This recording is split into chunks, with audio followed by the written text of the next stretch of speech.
ভিডিঅ'টোৰ প্ৰথম কুৱেশ্যনটো হ'ব APL-ৰ প্ৰথম সংস্কৰণ মুঠ কিমানটা দলে অংশগ্ৰহণ কৰিছিল? APL-ৰ প্ৰথম সংস্কৰণত কিমানটা দলে অংশগ্ৰহণ কৰে বুলি সুধিছে। ইয়াৰ এনচাৰটো হ'ব অপশ্যন নম্বৰ বি 8টা। APL-ৰ প্ৰথম সংস্কৰণ অৰ্থাৎ 2026ত মুঠ 8টা দলে অংশগ্ৰহণ কৰিছিল। নেক্সট কুৱেশ্যন, APL 2026ৰ প্ৰথম সংস্কৰণৰ চেম্পিয়ন কোন দল হয়? 2026ত APL-ৰ চেম্পিয়ন দল কোনটো হয় বুলি সুধিছে। ইয়াৰ এনচাৰটো হ'ব option number C Barpeta Braves. APL-ৰ প্ৰথম সংস্কৰণ অৰ্থাৎ 2026ৰ সংস্কৰণত বৰপেটা ব্ৰেভছ বিজয়ী হয়। নেক্সট কুৱেশ্যন, APL 2026ত ৰানাৰ্ছ আপ হোৱা দলটোৰ নাম কি? কোনটো দল ৰানাৰ্ছ আপ হয় বুলি সুধিছে। ইয়াৰ এনচাৰটো হ'ব option number B Guwahati Royals. Guwahati Royals runners up হয় আৰু বৰপেটা ব্ৰেভছ জয়ী হয়। নেক্সট কুৱেশ্যন, APL 2026ৰ অৰেঞ্জ কেপ কোনে লাভ কৰে? অৰ্থাৎ সৰ্বাধিক ৰান কোনে সংগ্ৰহ কৰে বুলি সুধিছে। ইয়াৰ এনচাৰটো হ'ব অপশ্যন নম্বৰ চি ৰোহিত সেন। গুৱাহাটী ৰয়েলছৰ খেলুৱৈ ৰোহিত সেনে সৰ্বাধিক ৰান সংগ্ৰহ কৰে আৰু তেখেতে অৰেঞ্জ কেপ লাভ কৰিবলৈ সক্ষম হয়। নেক্সট কুৱেশ্যন, APL 2026ৰ পাৰ্পল কেপ কোনে লাভ কৰে? পাৰ্পল কেপ কোনে লাভ কৰে বুলি সুধিছে। ইয়াৰ ৰাইট এনচাৰটো হ'ব অপশ্যন নম্বৰ বি বাস্তৱ ৰয়। বাস্তৱ ৰয়ে সৰ্বাধিক উইকেট লাভ কৰে। তেখেতে মুঠ 23টা উইকেট লাভ কৰিবলৈ সক্ষম হয় আৰু সেইবাবে তেখেতে পাৰ্পল কেপ লাভ কৰে। তেখেত কোনটো দলৰ খেলুৱৈ আছিল? যদি জানে তেতিয়াহ'লে কমেণ্টত জনাই যাবলৈ নাপাহৰিব। নেক্সট কুৱেশ্যন, APL 2026ৰ ফাইনেলৰ মেন অফ দি মেটচ কোনে লাভ কৰে? মেন অফ দি মেটচ কোনে লাভ কৰে বুলি সুধিছে। ইয়াৰ এনচাৰটো হ'ব option number C Arun Sonar. Arun সোণাৰে ফাইনেল খেলখনত মেন অফ দি মেটচ বঁটা লাভ কৰিবলৈ সক্ষম হয়। তেখেত আছিল বৰপেটা ব্ৰেভছ এই দলটোৰ খেলুৱৈ। নেক্সট কুৱেশ্যন, APL-ৰ প্ৰথম সংস্কৰণৰ ফাইনেল খেলখন ক'ত অনুষ্ঠিত হয়? কোনখন ষ্টেডিয়ামত অনুষ্ঠিত হয় বুলি সুধিছে। ইয়াৰ এনচাৰটো হ'ব option number B SCA stadium Barsapara. গুৱাহাটীৰ বৰ্ষাপাৰা ষ্টেডিয়ামত ফাইনেল খেলখন বা লগতে APL-ৰ প্ৰথম সংস্কৰণৰ গোটেই খেলখিনি SCA ষ্টেডিয়াম বৰ্ষাপাৰাত অনুষ্ঠিত হয়। নেক্সট কুৱেশ্যন, APL-ৰ প্ৰথম চেম্পিয়ন দলটোৱে বঁটা হিচাপে কিমান ধন লাভ কৰে? কিমান টকা লাভ কৰে বুলি সুধিছে। ইয়াৰ এনচাৰটো হ'ব অপশ্যন নম্বৰ চি 50 লাখছ। প্ৰথম চেম্পিয়ন দলটোৱে 50 লাখ টকা বঁটা হিচাপে লাভ কৰে।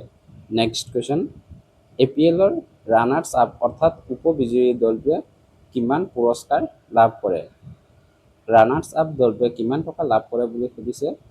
ইয়াৰ এনচাৰটো হ'ব অপশ্যন নম্বৰ বি 25 লাখ।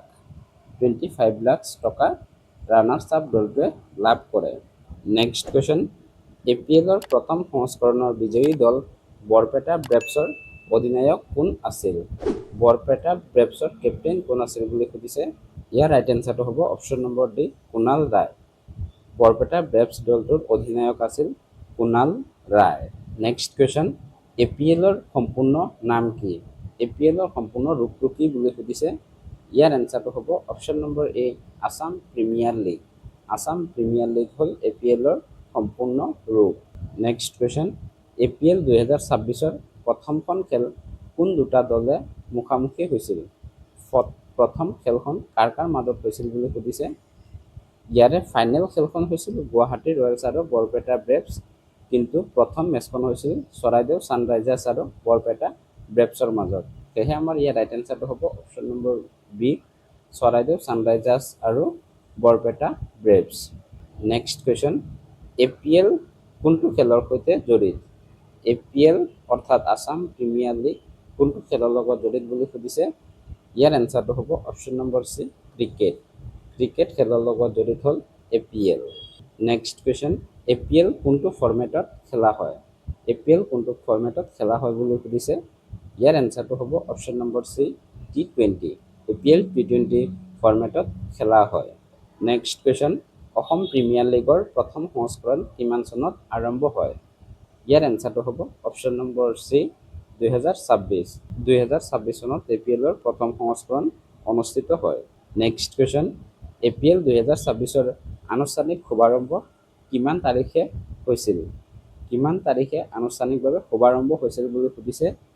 ইয়াৰ এনচাৰটো হ'ব অপশ্যন নম্বৰ বি, 21 জুন 2026। 21 জুন 2026ত আনুষ্ঠানিকভাৱে শুভাৰম্ভ হৈছিল। নেক্সট কুৱেশ্যন, APL কোনটো সংস্থাই আয়োজন কৰিছে?